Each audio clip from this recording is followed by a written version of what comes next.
Ayan na siya.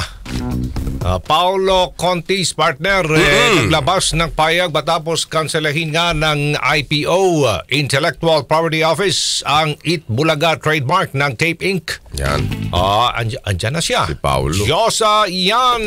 Good morning, Josa. Morning, Good morning. Josa. Good morning po, Tito Aljo, saka Professor Ricky. Eto na nga, trending ngayon sa social media ang naging pahayag ng TV host at aktor na si Paolo Contis sa opening ng noontime show ng Eat Bulaga kahapon. Ito'y matapos kanselahin ng Intellectual Property Office ang trademark registration ng Television and Production Exponent or Tape Inc. para sa Eat Bulaga. Diretsahang sinabi ni Paolo na mahaba pa ang laban. Ibig sabihin, legally hindi pa pinal ang naging desisyon. Say pa ni Paolo, magtutuloy-tuloy ang kanilang sinimulan at kayo ang dahilan kaya nandito kami. Sa opening din kahapon sa noontime show naman na EAT sa TV5, sinabi na Tito Soto, Vic Soto at Joey De Leon o TBJ na maituturing nilang early Christmas gift ang pagkakapanalo sa Eat Bulaga trademark. Giit pa ng trio, balik-balik ta rin man ang mundo, ito ang Eat Bulaga.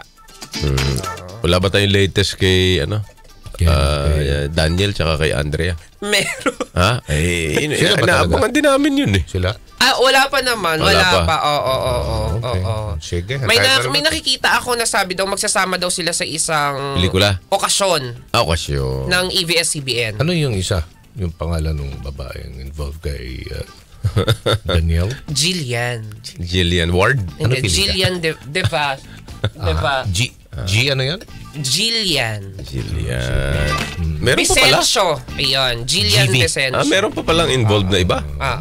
Yes. Ayan yung nagsalita na, pero si Andrea Brillantes ay hindi pa. Okay.